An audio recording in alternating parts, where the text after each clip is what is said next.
आपके दिमाग में एक सवाल जरूर आया होगा कि जब भारत के पास अपनी नोट छापने की मशीन है तो सरकार अनलिमिटेड पैसे क्यों नहीं छापती।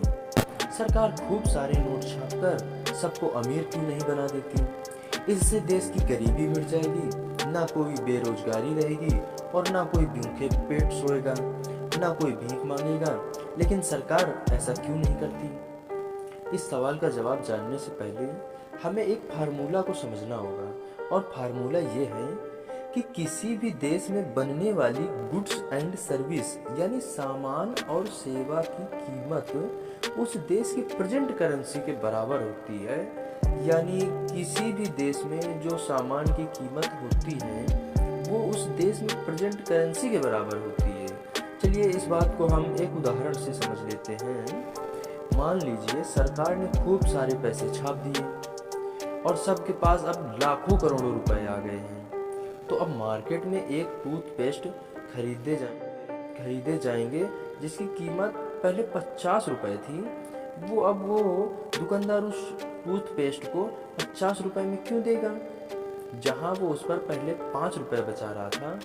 तो अब उसे टूथपेस्ट पर 5 रुपए बचाकर क्या फायदा होगा, क्योंकि दुकानदार के पास अब तो लाखों करोड़ों रुपए आ गए हैं।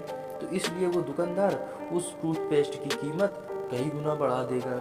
और इसी तरह कच्चे माल से लेकर तैयार माल तक सभी चीज़ों की कीमत बढ़ेगी और देश में महंगाई आसमान छूलेगी। ऐसे ही 2 देश ऐसी गलती कर चुके हैं। दुनिया के सभी देश इस बात को अच्छी तरह से जानते हैं, लेकिन फिर भी इतिहास में 2 देशों ने ये गलती की है। पहला जर्मनी है और दूसरा जिम्बाब्वे है। पहले विश्व युद्ध के बाद जर्मनी की अर्थव्यवस्था चरमरा गई थी। युद्ध की जरूरत को पूरा करने के लिए जर्मनी ने कई देशों से कर्ज लिया था, लेकिन युद्ध में मिली हार की वजह से कर्ज चुकाने में असफल हो गया। इसके बाद जर्मनी ने सोचा कि हम खूब सारा पैसा छापकर अपना कर्ज उतार देंगे। फिर जर्मनी ने यही किया, उसने खूब सारा पैसा छाप दिया, जिसका नतीजा यह हुआ कि वहाँ की करेंसी की कोई वैल्यू नहीं रह गई। वहाँ की महंगाई आसमान छू लिया। कुछ सालों पहले जिम्बाब्वे ने भी यही गलती की थी।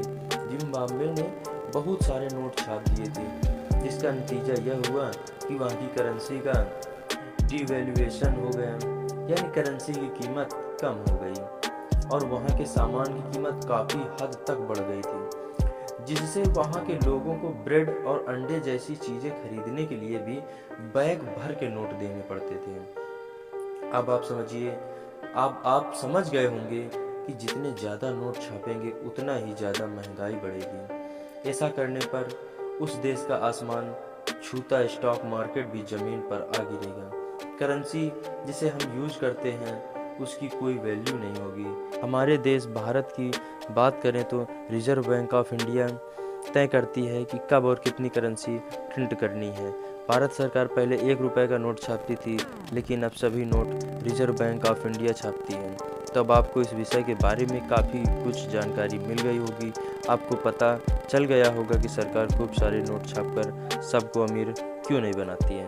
धन्यवाद। ऐसे ही रोचक वीडियो देखने के लिए हमारे चैनल को सब्सक्राइब कर लें और बेल आइकन पे ऑल पे क्लिक कर दें। और जी हाँ दोस्तों, आप लोग वीडियो देखते हैं मगर आप लोग वीडियो देख के फिर कट कर देते हैं, लेकिन आप लोग चैनल को सब्सक्राइब नहीं करते हैं। तो प्लीज़ चैनल को सब्सक्राइब कर लें।